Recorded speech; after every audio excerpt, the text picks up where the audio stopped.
나는 전능하신 아버지 하나님 천지의 창조주를 믿습니다. 나는 그의 유일하신 아들 우리 주 예수 그리스도를 믿습니다. 그는 성령으로 잉태되어 동정녀 마리아에게서 나시고 본디어 빌라도에게 고난을 받아 십자가에 못 박혀 죽으시고 장사된 지 사흘 만에 죽은 자 가운데서 다시 살아나셨으며 하늘에 오르시어 전능하신 아버지 하나님 우편에 앉아 계시다가 거기로부터 살아있는 자와 죽은 자를 심판하러 오십니다. 나는 성령을 믿으며 거룩한 공교회와 성도의 교제와 죄를 용서받는 것과 몸의 부활과 영생을 믿습니다. 아멘. 찬송가 96장 함께 찬송합니다.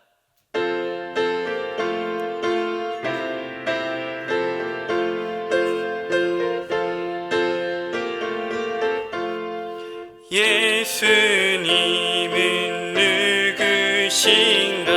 우는 자의 위로와 얻는 자의 풍성이며 전한 자의 높음과 잡힌 자의 노임내고 우리 기쁨 되시네. 예수님은 누구신가? 약한 자의 강함과 눈먼 자의 빛이시며 병든 자의 고침과 죽은 자의 부활되고 우리 생명 되시네. 예수님은 누구신가? 주한 자의 정함과 죽은 자의 생명이며 죄인들의 중보와 멸망자의 구원되고 우리 평화 되시네. 예수님은 누구신가? 온 교회의 머리와 온 세상의 구주시며 모든 왕의 왕이요 심판하실 주님 되고 우리 영광 되시네. 오늘 우리에게 주시는 말씀은 사무엘상 2장 1절에서 11절의 말씀입니다. 사무엘상 2장 1절에서 11절의 말씀 교독합니다.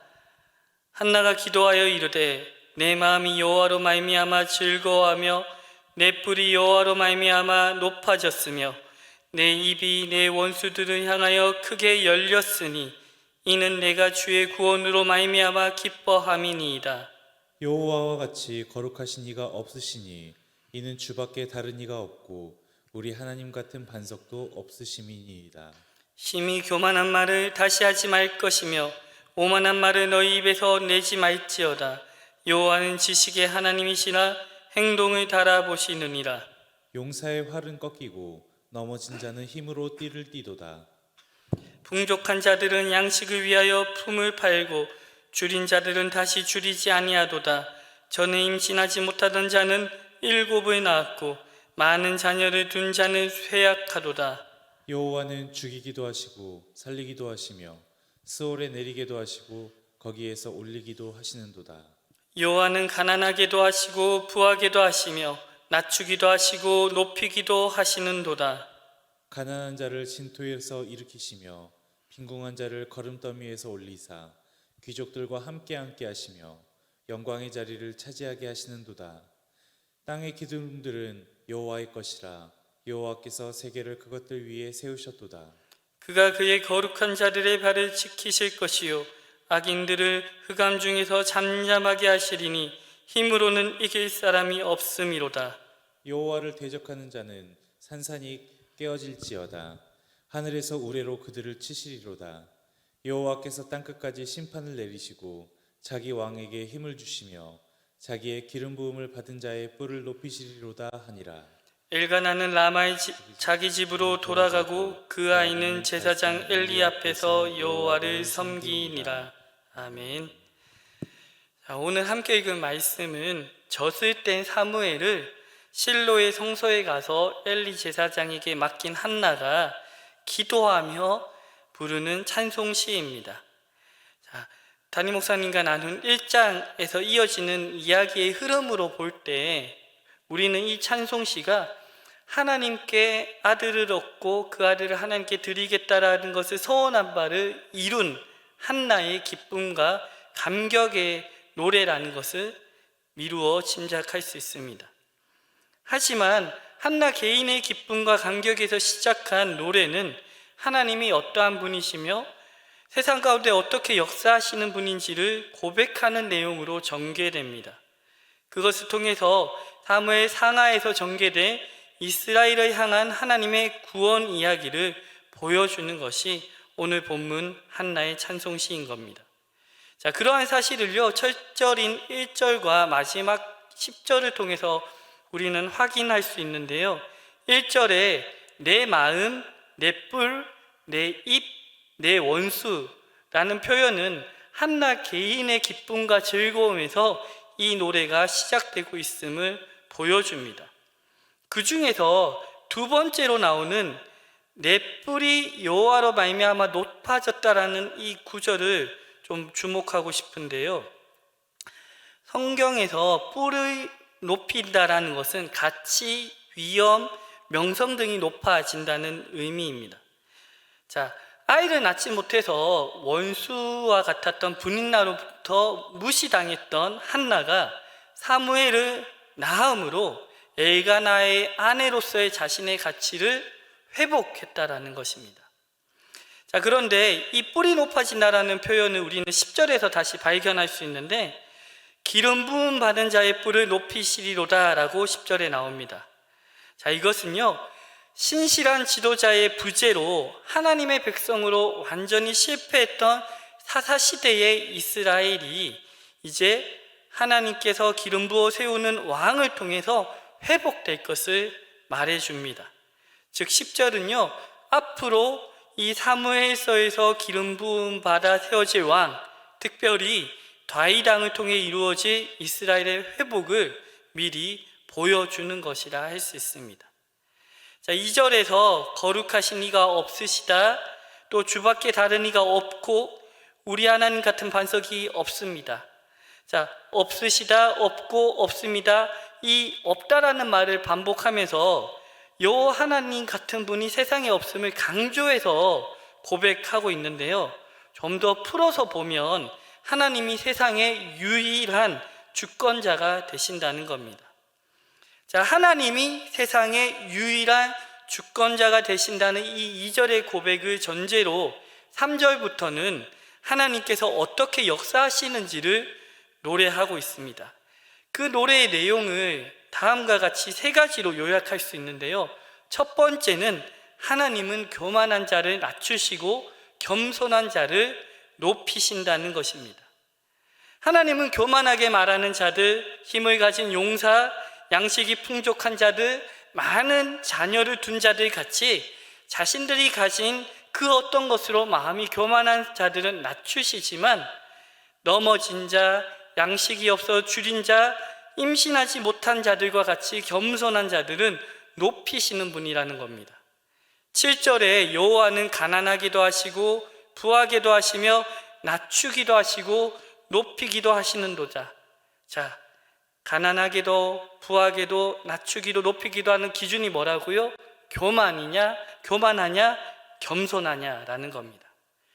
또 이 시의 내용에서 우리가 보게 되는 두 번째 내용은 하나님은 인간의 악에도 불구하고 당신의 구원 역사를 계속해서 이루어 가시는 분이라는 것입니다. 9절과 10절에 그가 그의 거룩한 자들의 발을 지키실 것이요 악인들을 흑암 중에서 잠잠하게 하시리니 힘으로는 이길 사람이 없음이로다. 여호와를 대적하는 자는 산산이 깨어질 것이라 하늘에서 우레로 그들을 치시리로다. 여호와께서 땅 끝까지 심판을 내리시고, 하나님을 대적하는 어떠한 악인들은 잠잠하게 되고 산산이 깨어지고 심판하심으로 하나님은 하나님의 목적을 계속해서 하나님의 구원을 이루어 가신다는 겁니다. 세 번째로 앞서 살펴본 10절처럼 하나님은 당신의 구원을 이룰 왕을 세우신다라고 합니다. 사무엘 상하에서 볼 때 이 왕은요, 바로 다윗을 의미한다고 할 수 있고요. 이 다윗을 통해서 이스라엘이 하나님의 왕국으로, 하나님의 나라로의 기틀을 마련하고 성장해 가는 것을 보여줍니다. 자, 이 세 가지를 앞으로 이제 나누게 될 사무엘 상하에서 확인하게 될 텐데, 오늘 제가 대략적으로 훑어보려고 합니다. 자, 먼저 초대왕 사울 아시죠? 키도 크고요, 얼굴도 잘생겼습니다. 그리고 처음에 겸손하기까지 합니다. 그래서 왕에 올랐는데 초기에 여러 전쟁에서 승리하면서 점점 교만해집니다. 급기야 백성들의 눈치는 살피면서 하나님의 명령에는 불순종하게 됩니다. 더 심한 문제는 불순종했을 때 그 불순종을 지적하는 사무엘의 이야기를 듣고 잘못을 뉘우쳤으면 되는데 뉘우치지 않는다는 거예요. 왜요? 사울의 마음이 이미 하나님보다 높아졌기 때문입니다. 그 교만한 사울을 하나님은 버리시죠. 자, 이렇게 사울이 하나님께 버림받는 시기에 반대로 집에서도 인정받지 못하고, 그래서 사무엘이 왔을 때 다 아들을 불렀을 때 그 아들 등에 들어가지도 못했던, 들에서 양이 낳치던 다윗을 하나님은 택하셔서 기름을 부으십니다. 왜냐하면 그의 마음이 겸손하고 신실했기 때문입니다. 다윗에 대한 다윗이 이렇게 선택받고, 다윗은 이후로 사울의 시기를 받아 질투 속에서 광야를 헤매야 했고, 그러다가 또 블레셋에 투항하기도 했고, 그러다 또 미친 척까지도 했지만 그는 끝까지 하나님 앞에서 겸손하고자 합니다. 2번이나 사울을 죽일 기회가 있었지만 죽이지 않습니다. 왜냐하면 하나님의 주권을 인정하는 믿음 안에서 하나님께서 하나님의 때에 하나님의 왕을 세우실 것을 다윗은 믿었기 때문입니다. 그러한 험한 세월을 보내고 나서 하나님은 비로소 다윗을 왕이 되게 하시고 그를 높이시죠. 하나님 앞에서 다윗이 겸손하게 하나님을 섬기자 이스라엘은 나날이 부강해집니다. 그런데 또 문제가 생겨요. 그건 다윗도 세월이 지나서 그 겸손한 마음을 잃어버린다는 겁니다. 그것이 부하의 아내였던 밧세바를 범하는 범죄로 드러나게 되는데요. 나단 선지자가 그 죄를 지적하자 다윗은 자신의 죄를 뉘우치고 하나님께 용서함을 받습니다. 하지만 이미 저지른 그 범죄에 대한 대가로 인해서 낮아지는 삶을 사는 것을 우리는 사무엘 하에서 보게 됩니다. 아들 암놈이 이복 동생 다말을 겁탈했다가 다른 또 그 동생인 압살롬에 의해서 살해되고, 압살롬은 또 반란을 일으켜서 자기 아버지인 다윗을 몰아내고, 다윗은 겨우 광야로 도망쳐야 했던 사건이 있었죠. 또 그리고 반란이 진압되고 다윗이 왕자를 찾지만 죽음을 앞두고 나서는 왕위 쟁탈을 벌이는 그 아들들의 갈등을 지켜보기도 해야 했습니다. 그렇게 하나님은 높아졌던 다윗의 마음을 철저히 낮추십니다. 그러니까 겸손할 때 높아지고 교만할 때 낮아지는 이 사울과 다윗의 이야기가 사무엘상 2장의 한나의 노래에서 이미 예견되고 있는 것입니다. 하지만 그와 같은 영웅들의 죄악과 실패, 한계에도 하나님은 이스라엘을 향한 구원의 역사를 계속 이루어 가십니다. 그리고 마침내 이스라엘뿐만 아니라 온 인류를 구원할 메시아 예수 그리스도를 다윗의 후손으로 보내시는 것이죠. 오늘 본문 10절이 그것을 의미하는데요. 그러니까 10절은 사무엘서 안에서 볼 때는 다윗을 이야기할 수도 있지만 성경 전체에서 10절을 보게 된다면 메시아로 오시는 예수 그리스도를 묘사하는 말씀이라고 할 수 있습니다. 자, 그럼 여러분 오늘 함께 읽은 이 한나의 찬송시를 통해서 우리가 묵상하고 기도해야 할 것은 무엇일까요? 그것은 우리 개인의 삶에 어떠한 영적 성공과 실패가 있더라도, 또 우리 공동체에 어떠한 영적 성공과 실패가 있더라도 하나님은 여전히 우리의 주가 되시며 우리 가운데 당신의 역사를 계속해서 이루어가는 분임을 우리는 고백해야 한다는 것입니다. 사실 만성동에 몇 년 전에 땅을 사고 기공 예배를 드리고 새로운 성전과 새로운 시대를 꿈꾸었지만 그 꿈이 몇 년째 실현되지 못하는 지금 우리 교회의 현실이 답답하게 느껴지는 분들이 계실 겁니다. 마치 임신하지 못하고 출산하지 못하는 한나의 현실 같고 하나님의 일하심을 느낄 수 없는 사사시대와 같이 느껴질 수 있는 상황입니다. 그런데 여러분, 이 현실에서 우리가 인정하고 기도해야 할 것이 있지 않을까요? 혹시 우리 안에 오늘 한나의 찬송시에 나오는 활을 가진 용사, 양식이 풍족한 자, 많은 자녀를 둔 자처럼 가진 것이 많으니 우리의 힘으로 새로운 땅을 사고 성전을 지을 수 있을 거라는 우리도 미처 느끼지 못했던 교만한 마음이 있지 않았을까요? 우리 교회 부시가 이 전주 시내 한 복판에 있으니까, 교회인들이 많으니까 우리가 마음만 먹으면 언제라도 이곳을 팔고 많은 돈으로 보상받아서 새 성전을 지을 수 있을 거라는 그런 막연한 생각이 있지 않았을까요? 만일 우리 안에 조금이라도 그러한 생각이 있었다면 하나님은 지금 우리 교회 공동체를 낮추시는 시간이 아닐까 우리는 생각해 보아야 합니다. 그리고 그것을 우리가 인정할 수 있다면, 그래서 우리가 진정 하나님 앞에서 낮아지고 겸손한 마음으로 기도할 수 있다면, 그때 우리는 비로소 낮아진 우리를 높이시고 하나님을 경험하게 하시고 망성동의 성전 건축과 함께 새로운 시대의 꿈으로 나아갈 수 있을 것입니다. 바라기는 지금 우리 중앙교회가 주님 앞에서 철저히 낮아지기를 원합니다. 그 낮아진 가운데 우리의 주권자이신 하나님의 도우심만을 구하기를 원합니다. 그래서 낮아진 우리를 다시 일으켜 세우시고 우리가 계획하고 우리가 준비하고 실행하는 새 성전, 새 시대가 아니라 오직 하나님이 열어가시고 하나님이 이끌어가시고 하나님이 세우시는 그 때로 주님이 다시 오실 때까지 주님의 뜻을 이루는 우리 전주중앙교회가 될 수 있기를 간절히 소망합니다. 함께 기도하겠습니다. 세상의 유일한 주권자가 되시는 하나님, 오늘 한나의 찬송시를 통하여 하나님이 어떠한 분이시며 하나님이 어떻게 이 세상 가운데 일하시는 분이신지를 깨닫게 하시니 감사드립니다.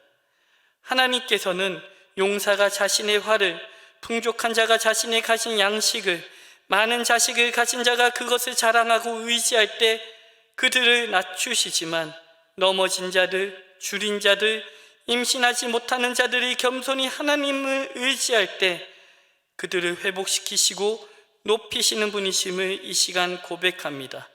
어떠한 인간의 죄악과 한계에도 당신의 역사를 그치지 않으시고 언제나 신실하게 당신의 구원 역사를 이루어 가시는 분이심을 이 시간 고백합니다.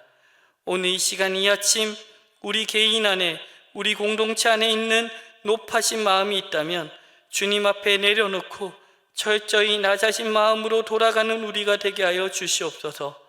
값비싼 시내 한복판의 부지를, 예배당을 가득 채웠던 교인들을 자랑하는 모든 마음들을 내려놓고 오직 새로운 성전을 건축하고 새로운 시대로 나아가는 것은 우리가 가진 그 어떤 것으로 할 수 없고 우리의 주권자 되신 하나님을 우리가 온전히 의지할 때 가능한 것임을 깨닫게 하여 주시옵소서. 그래야 우리 가운데 계획하신 모든 일들과 우리를 통해 계획하신 모든 일들을 주님이 다시 오실 때까지 주님과 함께 이루어가는 우리 중앙교회가 되게 하여 주시옵소서. 이 시간 아침을 깨우며 삶의 자리에서 말씀을 듣고 간절히 기도하는 모든 성도들 가운데 하나님의 위로와 은혜가 충만하여지기를 간절히 바라며 이 모든 말씀 우리 주 예수 그리스도 이름으로 기도합니다. 아멘. 하늘에 계신 우리 아버지여, 이름이 거룩히 여김을 받으시오며 나라에 임하옵시며 뜻이 하늘에서 이룬 것 같이 땅에서도 이루어지이다. 오늘날 우리에게 일용할 양식을 주옵시고 우리가 우리에게 죄 지은 자를 사하여 준 것 같이 우리 죄를 사하여 주옵시고 우리를 시험에 들게 하지 마옵시며 다만 악에서 구하옵소서. 대개 나라와 권세와 영광이 아버지께 영원히 있사옵나이다. 아멘.